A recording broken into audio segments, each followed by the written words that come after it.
প্রায় ৪ মাস পর ইসরায়েলের মূল ভূখণ্ড লক্ষ্য করে গতকাল এভাবে একের পর এক রকেট ছুড়ে হামাস। এগুলোর বেশিরভাগই আকাশে প্রতিহত করার দাবি করেছে তেল আবিব। তবে অন্তত দুটি রকেট তেল আবিবের উত্তরে হার্জলিয়া শহরে গিয়ে পড়ে। এতে কেউ হতাহত না হলেও সেখানকার কয়েকটি বাড়ি ক্ষতিগ্রস্ত হয়। এর পাল্টা জবাবে গতকাল সন্ধ্যার পর থেকেই রাফাসহ গাজার বিভিন্ন অঞ্চলে ব্যাপক বিমান হামলা চালায় ইসরায়েলি বাহিনী। প্রাণ গেছে আরও ১৬০ প্যালেস্টাইনির। এর মধ্যে রাফাতে একটি শরণার্থী ক্যাম্পে বিস্ফোরণের পর আগুন লেগে যায়। এতে অন্তত ৪০ জনের মৃত্যু হয়েছে। এছাড়া জাবালিয়া ও নুসাইরাত শরণার্থী শিবির এবং তাল আস সুলতান এলাকায় রাতভর ব্যাপক বিমান হামলা চালিয়েছে ইসরায়েলি সেনারা।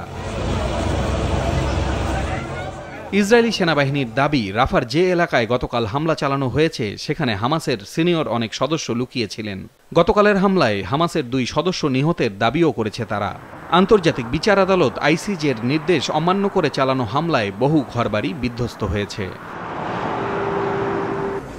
গতকাল ব্রাসেলসে গাজা ইস্যুতে ইউরোপীয় ইউনিয়নের সঙ্গে জরুরি বৈঠক করেছেন সৌদি আরব, কাতার সহ মধ্যপ্রাচ্যের বিভিন্ন দেশের পররাষ্ট্রমন্ত্রীরা।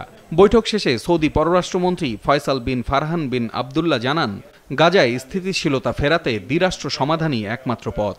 We need a ceasefire immediately. There is a growing consensus. I think almost everybody in the world agrees that an immediate ceasefire is necessary, including the release of the hostages. But the humanitarian situation in Gaza continues to deteriorate in a rapid manner. I think among the international community that the only way to ensure the security not just of the Palestinian people and the rights of the Palestinian people, but also the security of Israel is through a two-state solution.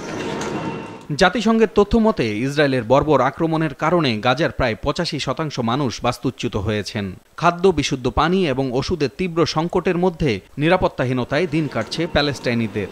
এমন অবস্থায় গতকাল উপত্যকায় বেশ কিছু ত্রাণবাহী truck প্রবেশ করেছে। এদিকে গাজায় হামাসের হাতে জিম্মি সব ইসরায়েলিদের মুক্তির দাবিতে তেল আবিবে বিক্ষোভ অব্যাহত রয়েছে। গতকালও জিম্মিদের মুক্তির দাবিতে আয়োজিত সমাবেশে জড়ো হয় হাজারো মানুষ। এ সময় প্রধানমন্ত্রী বেনিয়ামিন নেতানিয়াহুর পদত্যাগও দাবি করেন তারা।